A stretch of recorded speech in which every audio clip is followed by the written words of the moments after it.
What was that question, Charlie? Yeah, my question was, I got to hit it. Okay, listen. My question was,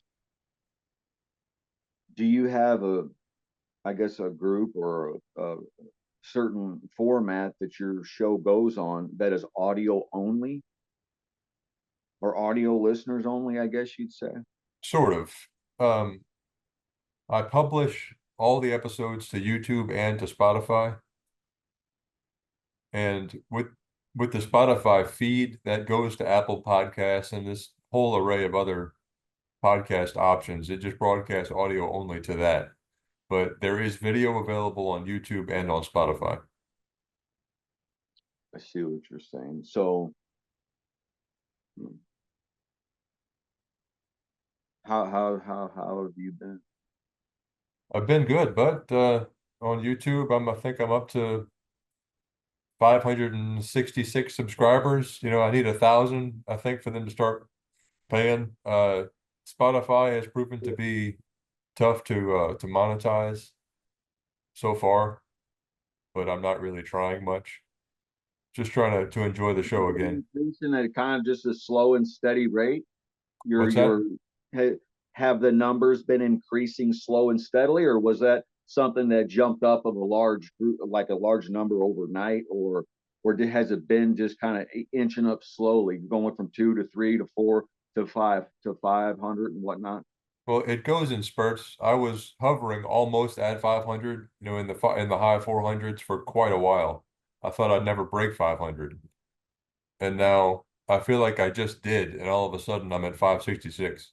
So it seems to be trending toward progress, and I have a bit of a sponsorship lined up for next year. So uh, with all this momentum, it seems to just be growing sort of organically. Well, that's good because what I'm thinking is that that's the way. If it When something does that at a slow and steady rate, in my opinion, I think that that could be a recipe for longer success in whatever it is that you're doing it for. Whereas if you get a certain spurt of something in life that gives you a jump, and that's what it just becomes, is just a spurt, and you don't have the foundation and the experience and whatnot already laid down, then the risk could be a little higher, I think, for success, in terms of not getting this. I think that the way you're doing it is going to be great. And look at the compounding thing part of it that, hypothetically, I'm not even on. I can hear you loud and clear. I've had no issues. Oh, well, good. I'll keep going then. Fuck it. Yeah, What was I saying? you were talking about how the podcast a little bit Yeah. and how the way I'm doing it. Yeah, I think that a natural increase like that, and I guess it depends in your heart on what you want. If it was something that, I guess, something that you really just wanted to gain a huge amount of like overnight success or something, I guess a guy could if you really tried. But I think that I guess because the way I'm understanding that right now, it's just a hobby, but there are certain costs involved out of your own pocket. I guess maybe like it would be for a guy who's maybe a gun enthusiast or what, you got to spend money on your hobby type of thing. But that if you can get more subscribers, that at that point to get something to help offset some of your costs. I think that that's nice to be able to have a hobby that'll do that for you. Kind of like with woodworking, if I chose to, and if I was able, say, to pump out 10 or 20 little different things, I say different, but all the same things, and then put them in a storefront. If people still do that kind of shop, I don't know. But something like that, I think, builds foundation for something good rather than expecting like an overnight sensation, because that kind of shit, it happens in life. But to me, a lot of that, whenever it happens that quick for someone's success, you lose it as quick too. Well, I kind of think with the limited appeal, or yeah, I guess limited appeal of the show, because so few people know what we do out here. Um, I'm not sure how big my potential viewership would even be. I don't know, buddy. Yeah. But anyway, you reached out earlier. You were taking care of something, and a pleasant memory came to mind that you wanted to Yeah, that's share. right. Yeah, I But was thinking about my mom because she died two years ago last week. And in case I think I've already told you, but I'll just remind you that when my mom died, her and I hadn't spoken a year and a half. We had a falling out, and unfortunately, she tried, I guess, reaching out her own way by I received a letter from her in my mailbox on a Thursday in July of 22. And because of the the negativity that had been in previous communication, I took it from the mailbox and put it directly into a recycle bin. I didn't look at it. That was on a Thursday. And on that Monday, she died. The trash man had already taken the garbage. But when she died, like I say, we hadn't spoken a year and a half.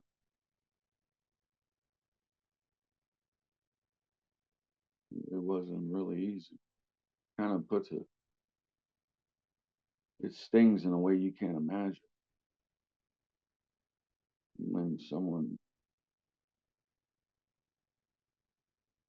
that close to you dies and you weren't talking.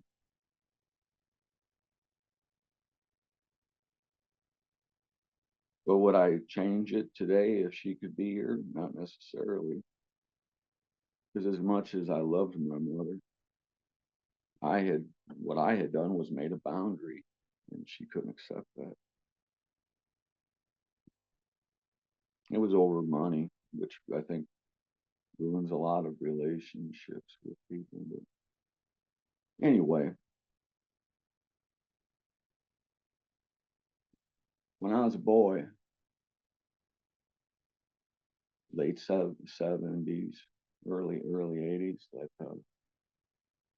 there was a country singer lady, Crystal Gale, who was on the TV a couple times. Now back then we didn't have recording capability. I mean, if you didn't catch it live, you didn't catch it. That's just how it worked. And anyway, I always enjoyed watching those types of programs when they would come on, like the awards, but mainly anything involving music primarily. And my mom showed me Crystal Gale's hair because it was really long, and my mom's hair was really long. And when she would get done bathing, my mom, she would step outside wherever we lived at the time and always comb her hair out over the porch, and then that way she'd take whatever was already kind of in the trash, goes outside anyway. But I would watch that, and so being a little boy, I wanted to learn how to comb her hair, and so a couple times she gave me the comb, and of course I just went to town like I thought any kid should, but she was patient, and she explained, I was standing and she was sitting, and I was facing her back, and she would explain to me what I needed to do and start from the bottom and kind of so that mom doesn't get knots in her hair. I said, okay, well, she let me do that, and I did that probably for a couple of years off and on. Whenever I would ask, Mom, can I comb your hair, because it was so pretty to me when it was really long. And so now whenever I'm combing out my whiskers, I kind of apply the same principle of starting at the bottom and I work my way up. But whenever I do, I think of my mom, and that's about daily because I comb my beard daily. And so what I try to anyway, so I called earlier to pass that on to you because I thought that that's something positive to mention in my life, because there's not much more positive to mention. I'm I'm really disappointed disappointed in myself. But Well, tell me, if you care to answer this, tell me about your relationship with your mother from the point of combing her hair, learning to brush her hair properly, uh, all the way maybe till you joined the Navy. How did your relationship with your parents develop?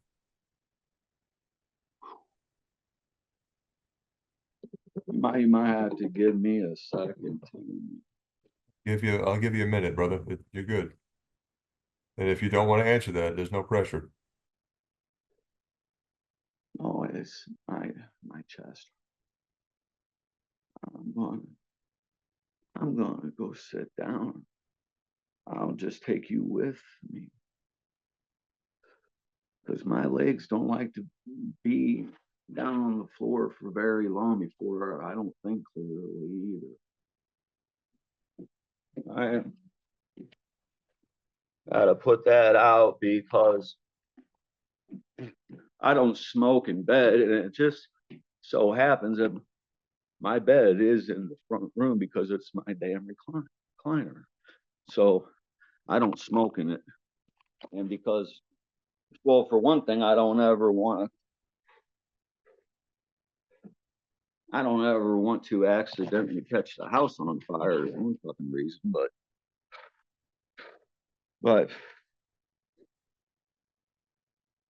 another is I hate the way it smells. Even though I smoke, I think it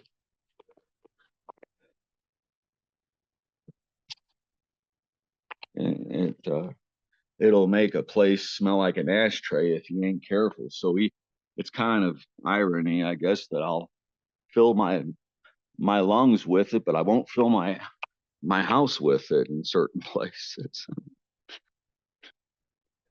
That's that's a little messed up, isn't it? It's something. Uh oh yeah, my mom and I always had gotten along. I catch my breath. I overdid it by being on my feet for so long because when you and I spoke,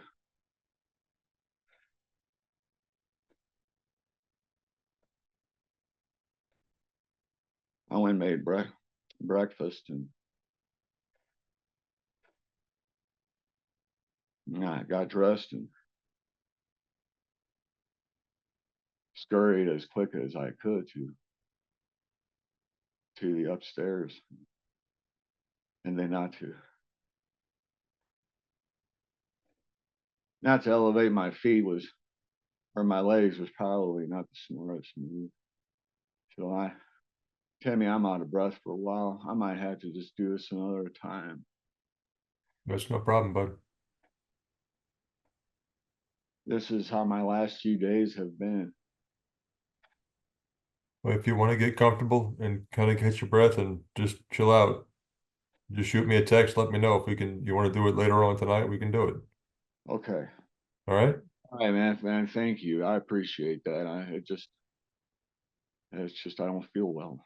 No, I know. No, you catch your breath. I'll be around. Okay, buddy. We'll see you. Thank you, bud. Bye.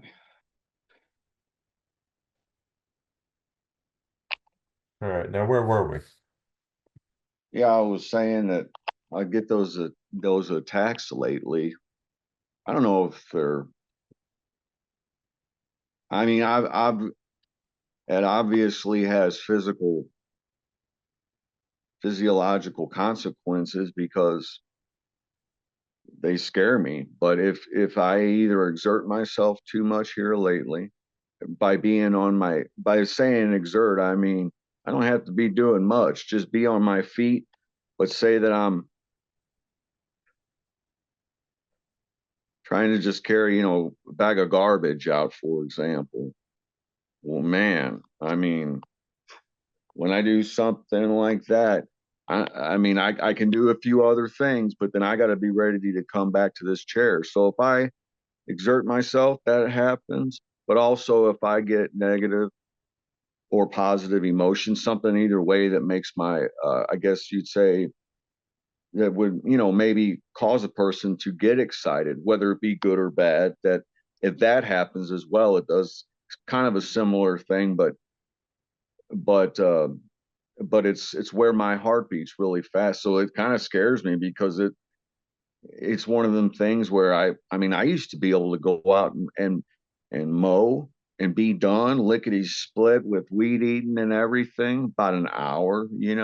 That was with getting the son of a bitch out of, because I've got an electric mower because I don't have a garage or anything it's a battery operated that folds up, and I got to lift it out of my basement window, and when I'm finished I got to bring it back in.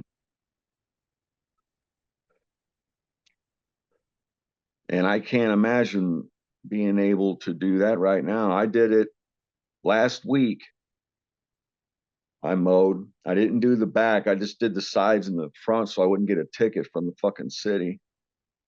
But that plumb wore me out, where I didn't even trim or anything after. I didn't sweep because I couldn't, man. I thought I was dying, quite literally. So I've got to be careful because of, what they say, listening to your body, and I know that a lot of my issues have been self-inflicted, so I don't expect pity from anyone. It's just that's what it causes me limitations now, more than what I had expected, more than what I want, Right.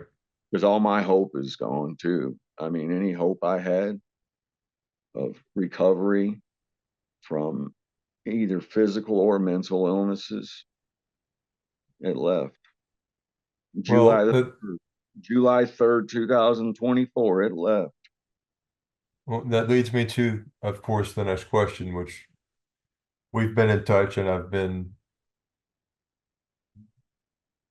hesitant to approach the topic. It was very fresh when you first called me, I think midday when you had first gotten home. But in whatever detail you care to share, would you like to kind of retell me what's been going on?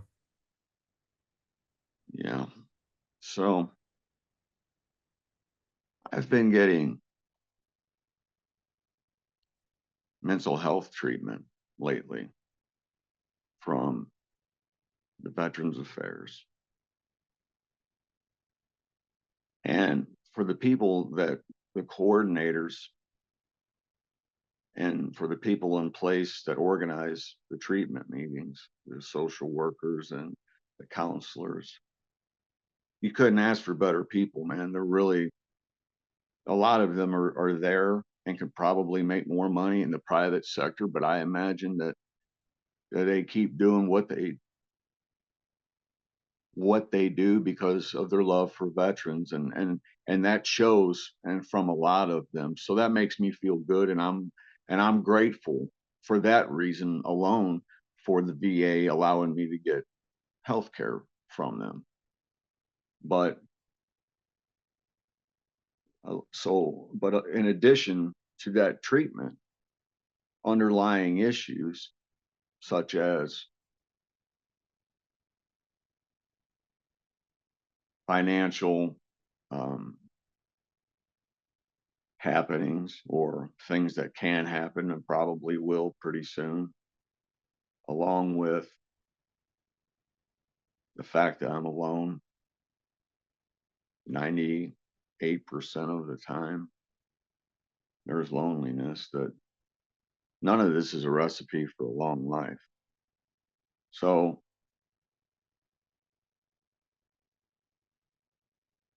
on July 3rd, I was on the phone with my case manager from the VA. She's a nice gal.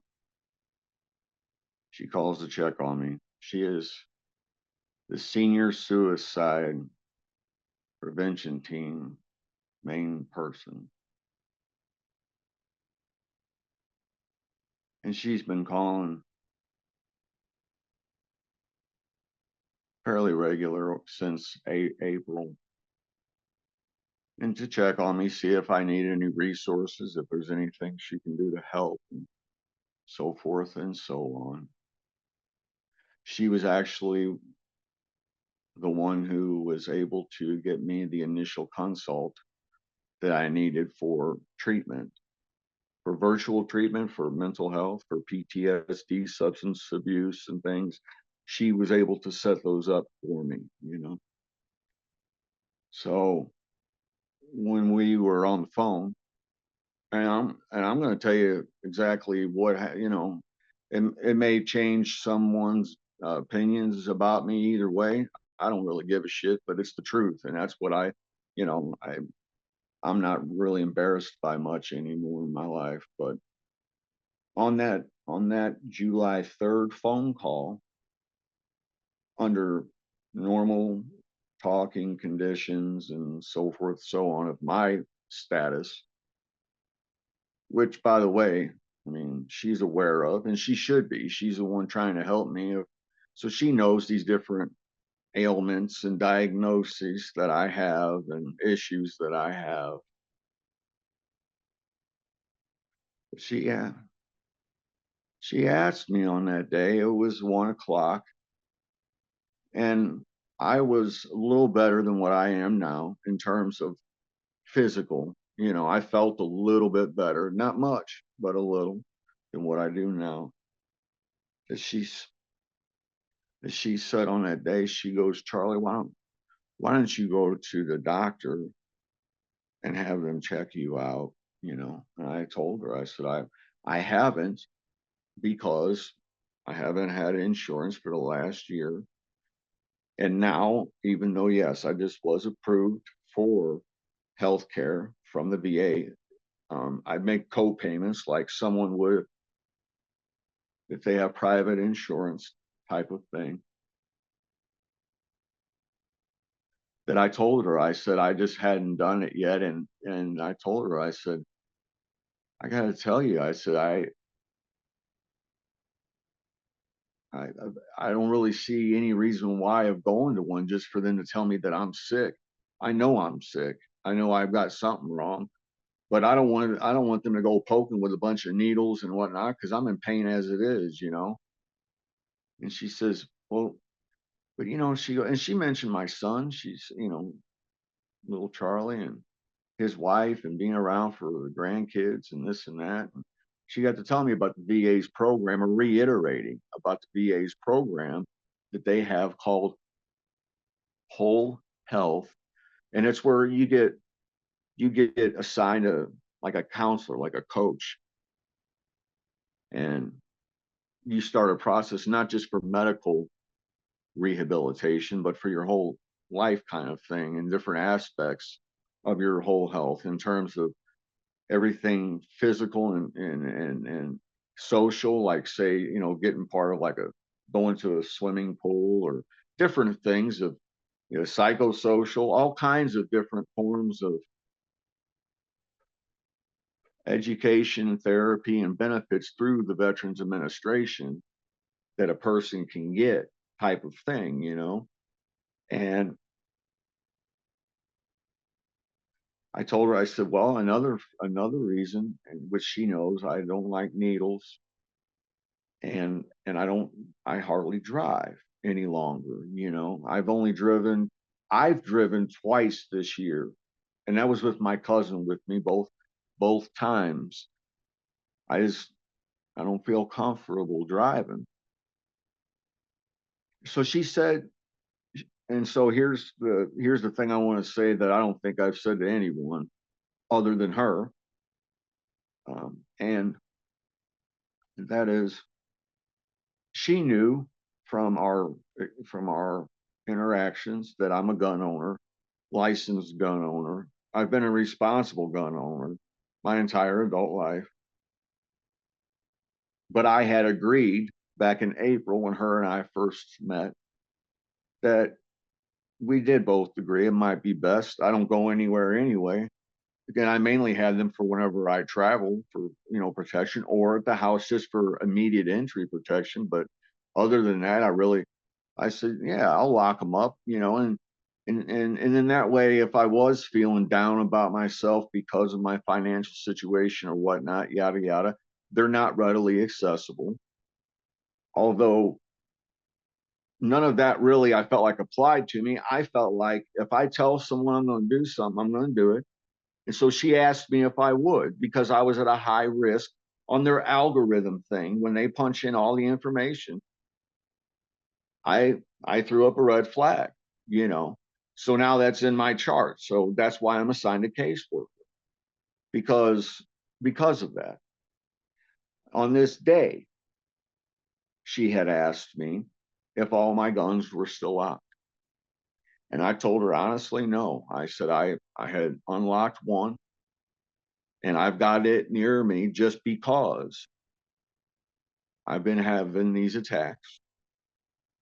And I don't know, obviously, how far a person goes before death happens as far as suffering, but I'm here alone. I have no one with me. That if I have had one of those attacks like you saw earlier that happened, if I have one of those and it feels like it's the big whammy and I'm coughing up blood and everything else, I didn't want to lay there and suffer as a last minute resort. That was the honest truth. Did I say I wanted to die? No. Did I want to use my weapon? No. As a last minute resort, if I was on the floor flopping around like a fish, I wanted to have a way to where I didn't suffer. That's what I want.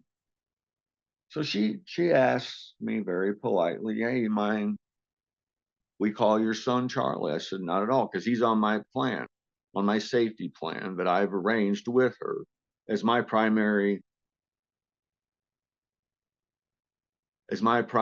contact, he and his wife." So she gets on there and she introduces herself. And Charlie had an idea who she was. I had mentioned her before because Charlie was concerned about my well-being as well. And I appreciate that because he loves me and I love him, you know. And he's worried about his dad, I guess. So she said, "Would you be willing to take your would you be willing to take your dad to get some medical attention today?" And he was off of work. And he said, and I and he said, "Dad, I can be there in five minutes." He said, wherever you want to go." And it was on a Wednesday, like I say, the day before the big 4th of July weekend coming up for most folks. Half the business day was gone. And so I said to her, I reminded her that I said, there is a CBOC located right here by my house, which, by the way, in case you don't know, a CBOC, Tim, that's a VA clinic. And so it's not a full-scale hospital, but it's a clinic where they got primaries and stuff for, you know, a regular doctor. Well, I hadn't been to it yet, right? But I could go now because I had the card that I received in the mail and all that shit. And I would have to pay copay, but I could go there now. And so she said, "Charlie, I honestly think if you do that, you might be wasting your time because you sound like you're in pain. It sounds like things have gotten worse with your health. That I think that if you go to the hospital, although it's further, that they can see what you have, what you don't have, and be more thorough because they're going to have all of the imaging equipment needed, yada yada yada." Well, that made sense, you know. And Charlie said, "Dad, why don't we do that? Because we can find out what's going on." And she says, "Yeah." And then, you know, because here was the plan, and here's something I've been leaving out that I should mention, Tim, was what her and I had been speaking about right before I mentioned about the firearm, or she asked me about the firearm as part of her regular questions, was the coordinator for the program that I had been in currently for the virtual treatment, which was a group of veterans, great guy, by the way, that he and I had talked about it a little, that I agreed, so did he, that for me to not just abstinence, but for recovery reasons, if I felt like I would need to go inpatient somewhere, right? Type of thing. That he agreed as well. But come to find out, this particular facility and the program that I would voluntarily go into, right, inpatient, is not some place that a person wants to have to detox. Reason being is it is inpatient, but he explained that these are like 10, 12-hour days of education. And a person has to be mobile enough where they can, change, like go from one building to the next with your colleagues or whatever, with the other patients, to go to the next class or to go to the cafeteria, to the chow hall, all those things, and that you have structured things. He says that, detox would have to be a separate location for sure, but you would need to do that beforehand, Charlie, so that you could get around the campus okay, because right now the way things work, Tim, I'm not getting around very fast. And so going back to the original story, that's what I had spoke with the caseworker about, was, and she explained to me, she says, Charlie, I think that's a great idea, because this way you can go to the hospital, get checked out, see what's happening. Those results they'll send them, if you ask them, they'll send them to that clinic by your house. And then you follow up by going there and getting yourself established with a primary, and you come in patient whenever you're ready, type of thing. That was the agreement, that was an understanding. And that made sense to me. And that was something I wanted. That was something that I thought could be a start of something new. And so on the way down there, my son and his wife were driving me to the hospital. That's what we thought was going to happen, was I was going to get there and be looked at. I had even taken some underwear and stuff to spend the night in case I needed to. But as soon as I got there, my son wheeled me in a wheelchair. They came and took me from him, and they put me in a locked psychiatric unit. And I've never dealt with such a thing in my life. But it only took me a minute or three to realize what the fuck was happening.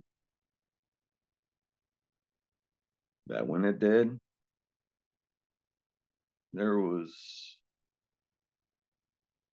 a switch that I turned on, and I knew I couldn't turn it back off till I got back home.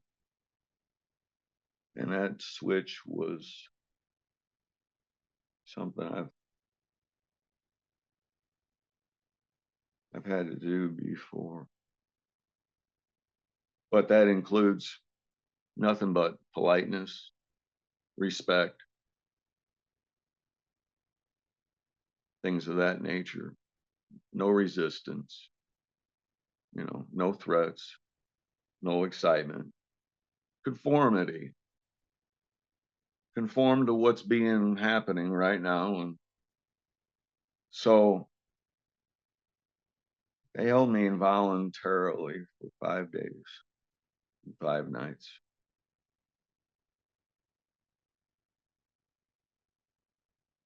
I conformed. When I got out, I began looking up the statutes, federal rules, and the VA rules. And here's what I've come to the conclusion of, Timmy, is them locking me up involuntarily for 96 hours. They had every legal right. in the state of Missouri, they had the right to do so. But also in the state of Missouri, there's laws and federal regulations from the Code of Federal Regulations for patients' rights that upon me getting there and them wheeling me away from my son and his wife and me asking, hey, why aren't they coming along, type of thing, and them wondering, where's he going, type of thing, and they wouldn't let him come back. When I got in there into this room, I'm in a wheelchair. I mean, yeah, I can get up, but I'm not moving really good. At that point, I've got questions, and I think I should have explanations, right? I'm no longer a threat. Was I a threat out in the waiting room even? I don't think so. But I know now I'm not a threat at all. I'm sitting in a wheelchair in a locked facility. So at that point, I should have been told something. And I wasn't. I should have been disclosed and given information as to what's going on, and I wasn't. My son and his wife out in the waiting room should have been told what was going on, and no one told them anything. And that's law. Because I said when I got wheeled through them fucking double doors with my power of attorney in hand, with my healthcare directive in hand, that this is my son and his wife, that anything that you need to say, you can say in front of them, no problem. If you ever need to talk with them or discuss my health with them, no problem, because he is my healthcare agent in this form. Fair enough. They didn't tell them anything. And they went home. And when they got home, tried to call the hospital to find out, they still wouldn't tell them anything. That's also against the law. They should have notified me within 3 hours. According to the state statutes, which the VA hospital that you go to or medical facility, they have to follow the VA policy. However, anything that falls under the federal regulations and state, wherever they're in, whichever state they're in, is protocol for involuntary commitments. And what it says for Missouri is once the person is no longer a threat and the situation's under control, that the said person should be given the name of the doctor that's going to be working with, and it should be the doctor giving this information, preferably. This is all written down in the law, and explaining what the plan of treatment's going to be, yada, yada, yada. And so when a few hours goes by and then into the night, here it is about 11 o'clock at night, PM. The nurse was making a round. And I said, I want to ask you something. By the way, I'm no threat. I said, you don't have to worry about your safety with me, darling, I promise. I said, I'm going to ask you something. If right now I was at home and police showed up at my door and they had orders to carry me somewhere in the back seat of their vehicle to a jail or to wherever to be detained, they would have to tell me why. They would have to give me a reason. Whether I agree with that reason, they would have to, sir, we are here because of, and we're taking you away because of. I have that right as a human being. So I want to know right now, by the way, I'm no threat. I'm just asking hypothetically. I'm not saying, what is stopping me from pushing that button and opening up that door and walking out of the front of this fucking hospital and going home? I'm being held against my will right now. This is illegal. Unless someone can tell me what law I've broken I want to go home because I'm in this room with a fucking rubber chair and a mattress on the floor. I said, I'm a law abiding citizen. I'm a fucking taxpayer. I've not been in trouble ever. No violent past. I want to know what the fuck I'm being held for. Nothing. They could, oh, your family is signing an affidavit. I kept hearing that. And at the end of it, my family hadn't signed shit. That's a lie. That's a falsehood. I was upfront and forthcoming with the Veterans Administration. I told them I have a problem with substances, PTSD, and there all kinds of other things. And I was upfront and honest with them. And they weren't with me, nor my son. So if they thought that that helped me, it didn't. It made me lose trust in the whole system because now there ain't no way in fuck I'm going to some VA hospital. And I'm not going to any other hospital because I have no insurance. And, you know, when I think about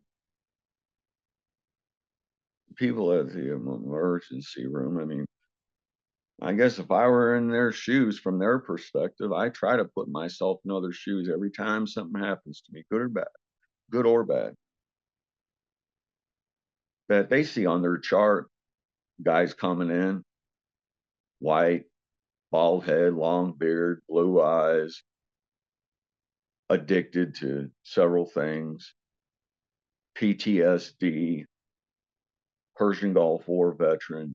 I mean, they start and they see it all at the very top. That's what they base it on.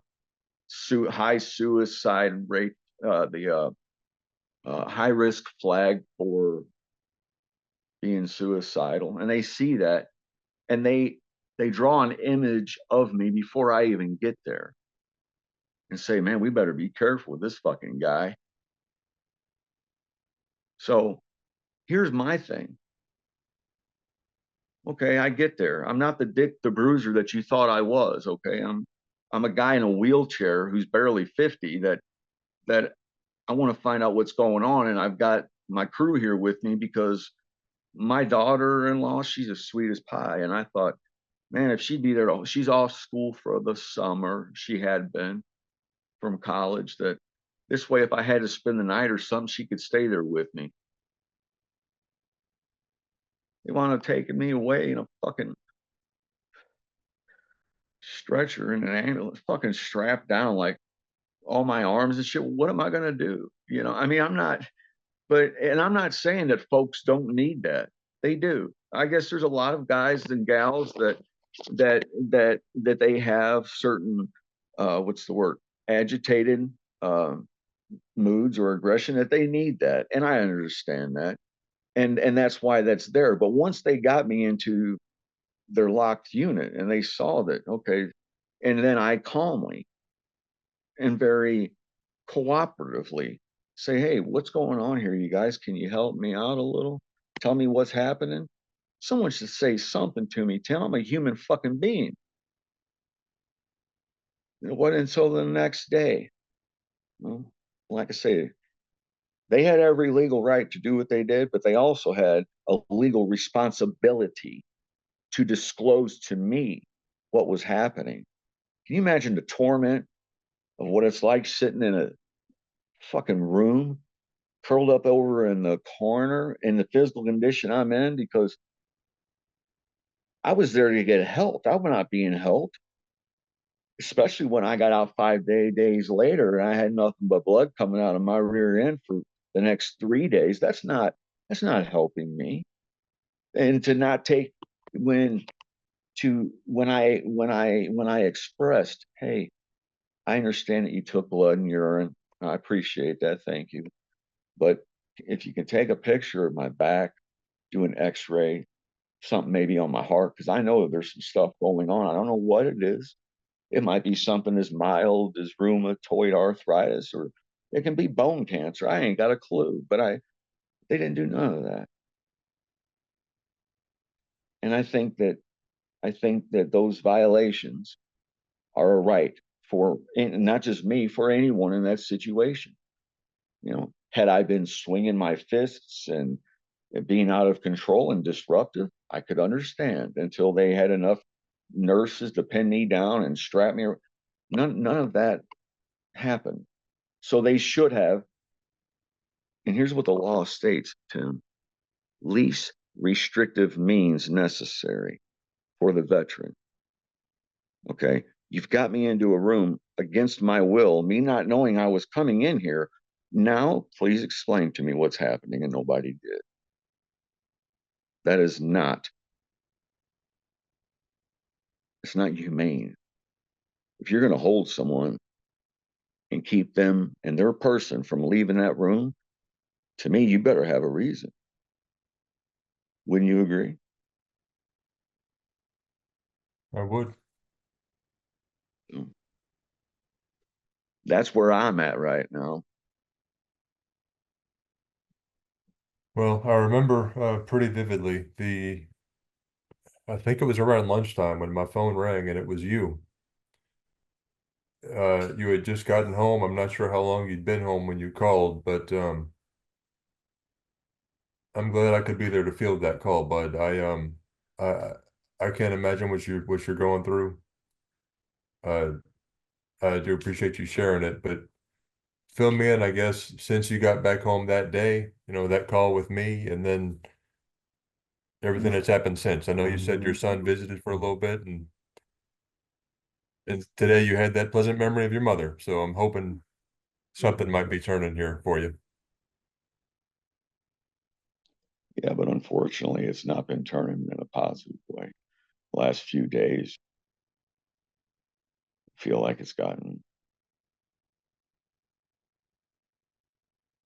it goes down into a place that just when I thought to myself a few months back, I'm in the gutter of life, I'm in the lowest spot possible. No, this is because I have no hope left. But yeah,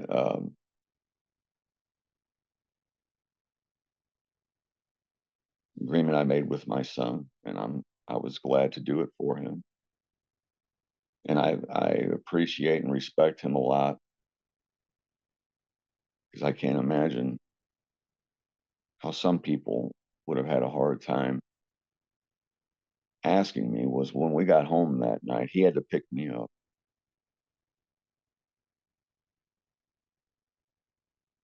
He said, "Dad, you mind if I take your firearms with me?" And I wasn't upset. I wasn't I didn't feel belittled by any means. If anything, I was really proud because I was so proud that he felt comfortable enough and that I'm approachable enough that he felt like he could come to his dad and ask that. And I said, "Sure, buddy." I said, "You're probably right." I said, because I trust my son, and I trust that anything that he might ask along those lines are for my own good. They're not to punish me. If he would have signed something to keep me in the VA hospital, if he would have, I would have been okay with that because I know it would have been out of love. But for them to tell me that he signed something twice by two different professionals. "Oh, yeah, your son signed this." Okay, I'd like to see a copy. I wasn't given a copy. I had to get it on my own. And my son's signature is nowhere on there. Had it been, I wasn't going to be mad at him. But why tell me that it is on there if it's not? That is a fucking falsehood. That's a lie, man. And you're a medical doctor, for God's sake. I hold them to a higher standard than that. You don't fucking lie to me, man. Because now I have no trust. I can't believe a thing that'll come out of that motherfucker's mouth from now on. And I won't want to. To me, it's a snake in the grass that'll do that. Why fabricate a lie? Why not just be a man and say, "Hey, by law, I'm allowed to keep you here. I'm going to sign this and although I may not want to hear it, give me the truth so I know what I'm up against." Don't try to turn my son against me by saying your son signed something. And then I find out that he didn't. I have no respect for someone like that. I just don't. I don't wish him any ill harm, but I'll tell you one thing: he would have broke. Put that man in the same situation I was in, he'd have broken the first day. Uh, he'd been jumping up and I could call my lawyer. I mean, he would have done something to cause a scene, I believe. I didn't. Even when I found out that the fucker was lying to me.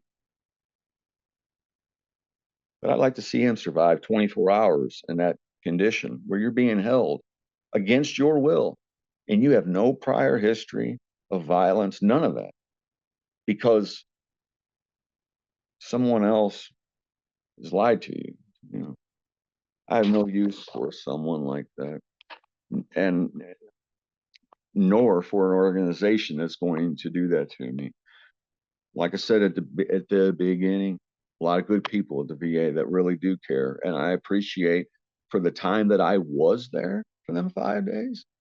Man, the nurses and stuff jam up staff. I mean, the type of people that I've not been into a place like that except for knowing from like probably what any normal person in society, I guess you'd say, from seeing in movies or what our image is of psychiatric thing, that I think for someone who has to go to one, that the one at the VA is something that would be a better, I guess you'd say, alternative, because as opposed to say the private sector or the state, um, there's a lot of state hospitals in different parts of the country that you hear of, say, like, a bug infestation or this or that. I mean, these things happen, but what I mean is this being a military type of thing, that where I was, I couldn't, under the situations, circumstances, of why I was there. I mean, I didn't want to be there, but for being in a place, probably the best place I could have went to. I mean, there was no um, there was no big ordeals. There wasn't a bunch of big male nurses wrestling people to the floor, and no, everyone in there were veterans, and so you all had that in common for sure. And there were some folks in there that are really severely mentally ill, man, and they really need that help, and I'm glad it's there for them. But I didn't belong, not in that situation. I didn't. And whether I belong there or not, is if I've been labeled competent by my practicing psychiatric person, you've got to tell me what's going on before I get in. You know what I'm saying? As soon as I'm under control and the threat's been, okay, now tell me what's happening type of thing. They didn't, there's a protocol there, man. Anyway, but there was no bugs. It was clean. There's a lot of inconveniences. I mean, I couldn't go outside. My son couldn't come up and visit me. Nothing like that. New. I got to eat with a plastic spoon. You're not going to get utensils. You know, you can't use the bathroom, not private anyway. You can, but it's a different way of doing things. And I'd like to see that guy I was telling you about who lied to me and said Charlie signing it. I'd like to see him survive in there without losing his mind, knowing that he shouldn't be there. Does that make sense? I mean, when you know that you're competent, right? And you're, like right now, I mean, can you imagine someone just coming into your home, or let's just say you showing up at the hospital like I did, and you already had an agreement with yourself and on the phone with your person and with Angelina that once you got there, what was going to happen. But once you got there, they took you away from Angelina and wheeled you off. You'd be like, okay, what's happening now? And no one told you anything. Wouldn't you be fucking pissed? Angelina would have raised hell. That would have been addressed real quick. So my son and his wife were never told, and they should have been, right? I should have been notified within 3 hours. The law states if the patient doesn't have decision-making capabilities, which I did, but let's say if I didn't, their healthcare agent slash family, immediate family, should be notified within 8 hours. They weren't, and they should have been. They drove me there. They waited in the waiting room. They should have been told something. And when he called that night, when they got home and said, "Hey, what's the status on my dad? Do you guys know yet? Tell me something of why he's," they just said he's fine. They should have disclosed to him that we are holding your dad involuntarily, and they should have given him a set of rights and responsibilities before he even left. They should have told me that if they thought I had mental capacity of competency and to be able to make my own decisions and shit, which I do, but I got the power of attorney either way. They should have told us something. And Angelina, can you imagine then? Okay, so she's like, okay, what do you mean to just go home? You know, and I mean, you're in an emergency room, and there's VA police, and they've got every what's the word, same, I guess you'd say, authorization that your local police do to uphold state and federal law. So I mean, if they're telling you to go ahead and go on home because visiting hours are almost over, like one of these things of, that's bullshit. The whole thing, Tim. They should have told them something. That is not a patient-centered care of coordination as they claim that they try to have. That's not a patient-centered decision, which they claim that that's their mission at the VA, is to ultimately let the veteran make their own decisions, whether or not they take the care. They can refuse it if they want, type of thing. But to coerce me to where I go to somewhere and then you don't even help me physically of why I'm there, but yet you throw me off over in a room and don't take pictures or nothing. It's not treating me like a human being, man. So that's what's been happening with me. It's depressing, and yeah. So you ask about a turn, it's turning, it's turning south. I just, I just feel like I went there now over a month ago, so I could feel better, and so I could try to get my life in some kind of order that had semblance of longevity and recovery. And now I'm in worse shape mentally. I have no hope.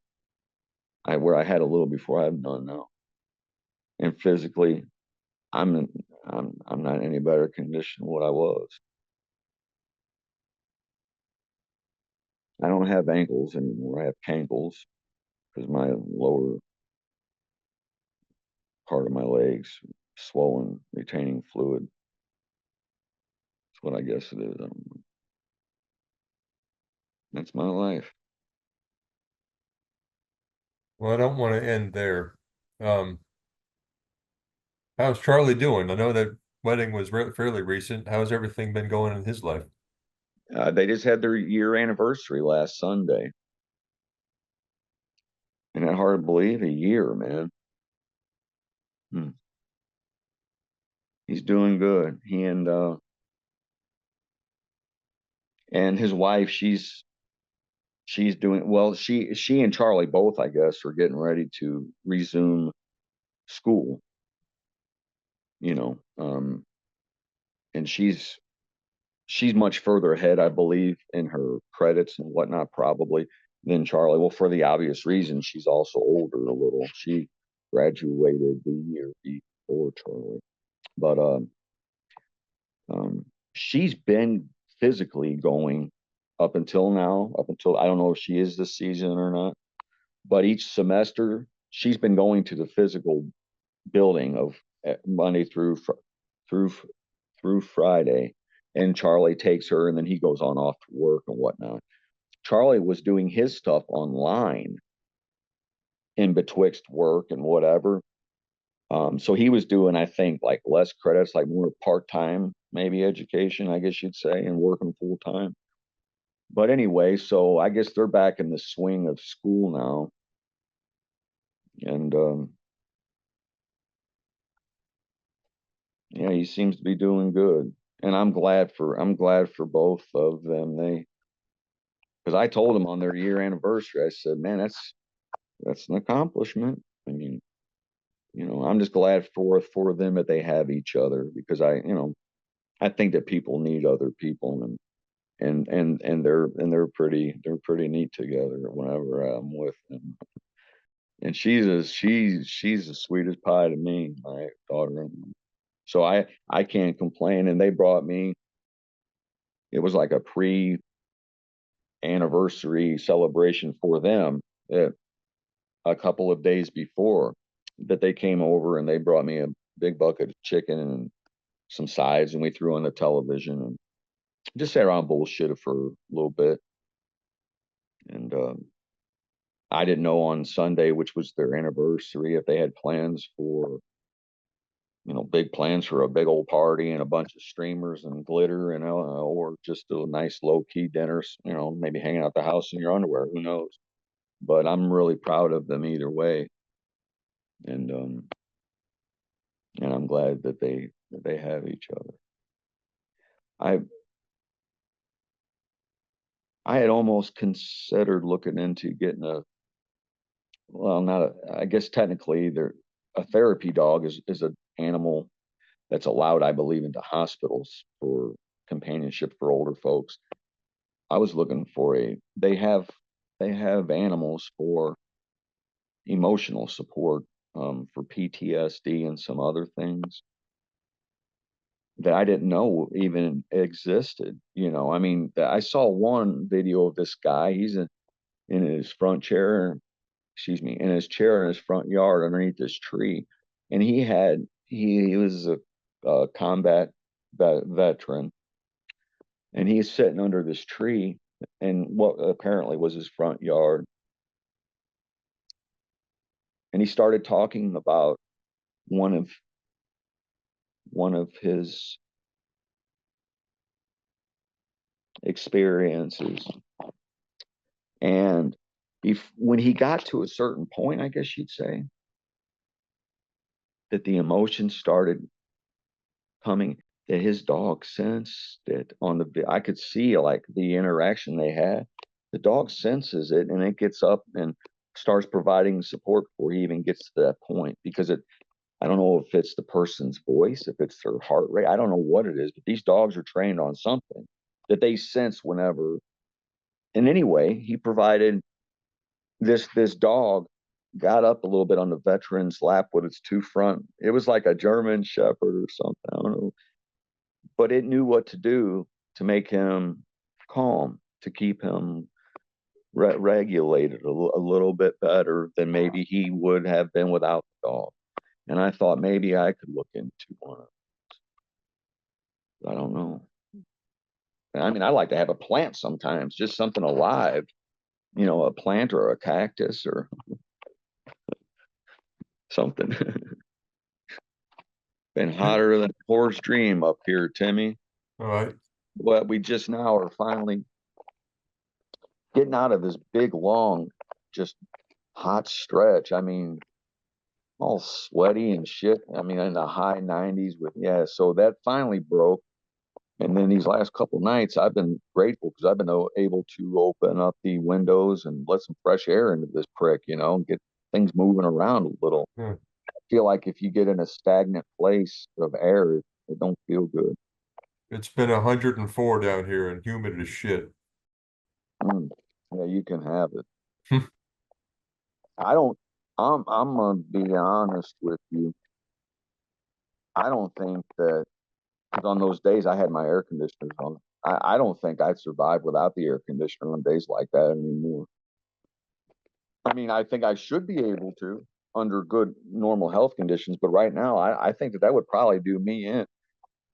Because just think about how much that your body begins to get exhausted and tired in a normal condition just from doing things outside when it's that hot. I mean, we're talking extreme heat that, yeah, I'm grateful for air conditioning right now, aren't you?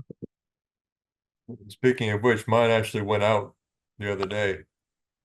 Um, so we had to, it was about 36 hours. We were kind of nursing it. Had to defrost the unit and get somebody to come out.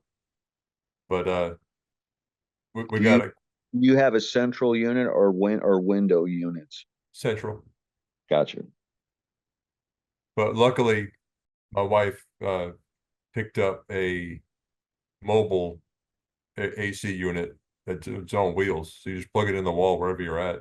Oh, nice. I think it's got like a drip pan or something. Yeah, Yeah, something like that. does it for condensation? Yeah, no, she did all she broke it out and set it up. So it's got like an exhaust going out the window and all kind of stuff. Nice. Yeah. I almost, I'm thinking about wanted to do that for woodworking. Was set up like a little box almost where I could contain the dust and then have a hose or something outlet going out of the back of the box out of the window because although I have an air filter down there and I wear a dust mask and everything, if I could get it just to go outside some of this stuff, it would really save a lot of because you're not able to collect it all. And because I know that, that's why I still wear, even if I've got the air filtration on and the dust collection, I still wear a respirator while I'm down there if I'm sanding or something, because if you don't have it contained, you've got it in the air a little bit. And over time, that can build up in your system and your lungs and stuff. So I almost thought of doing something like that, like you mentioned. She did it with the with the air conditioner. Hmm.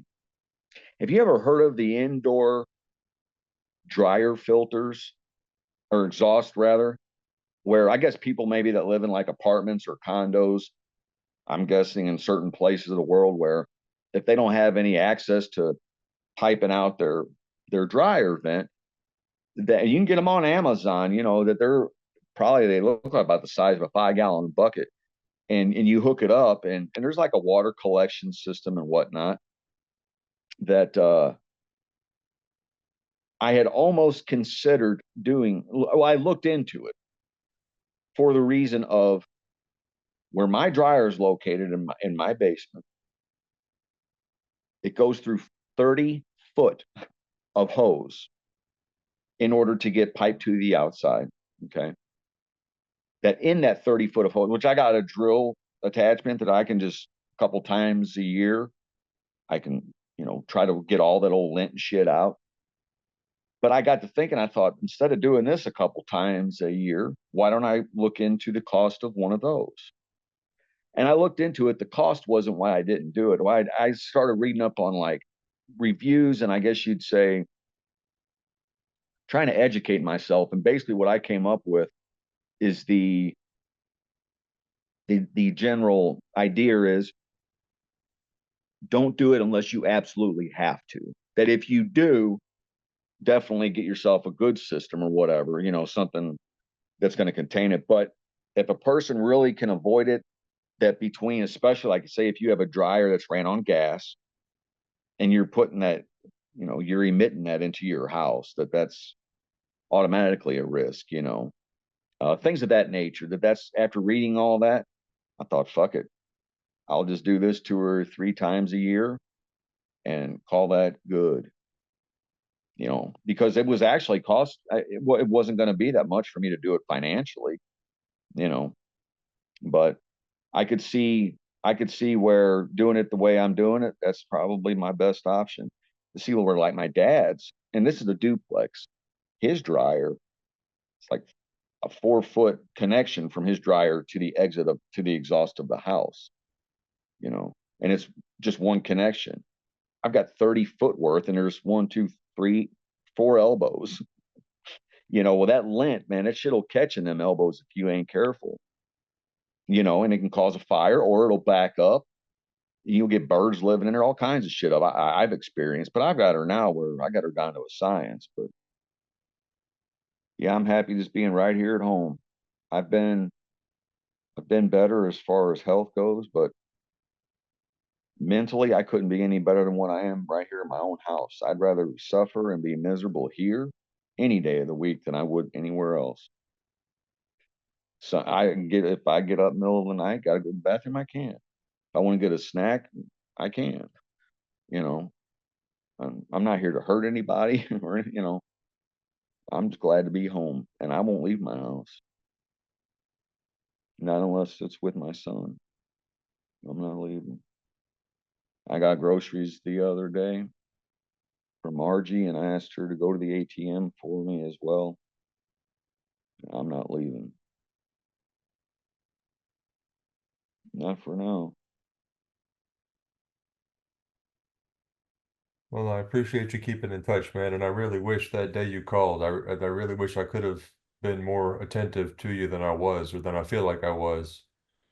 No, Um, I guess I was just wanting to be able to vent because like I say, that switch that I turned on, I didn't turn it off till I got back home that night, and I was in the shower trying to control the bleeding and pushing my rectum back up into my body because I hadn't been able to move move my bowels in front of a lady sitting in front of me because she's got to be on suicide watch. I couldn't do that. It petrified inside of me and just stayed bound up. So I had a hell of a time whenever I got home trying to get it moving again because my body went into it went into a constant, it was a constant state of tension under a controlled and calm manner for a while, for 5 days. It's a lot of stress on your body, and that makes your insides, tense up in a way you can't imagine, or at least for me. And so when I got home that night, that next day, that was my first time to be able to talk to someone and to have that switch flipped back off where I could be normal and human again. And I can show emotion or give my opinion and not be ridiculed or disrespected because of it. You know, if they would have just treated me with a little dignity, man, okay, you got me in here. Now tell me what's going on, please. I mean, and even if they would have still had to keep me, at least inform me as we're going. I deserve that. That's my right under the United States law. Not to mention as a human being, but under the law, And so that's where my mind is all the time right now. It sucks. But Timmy, I wish you well, buddy. It's a Saturday. What are you going to be doing tonight? Hanging out and throwing back some drinks with the old bird and watching some old reruns of some Simpsons or what?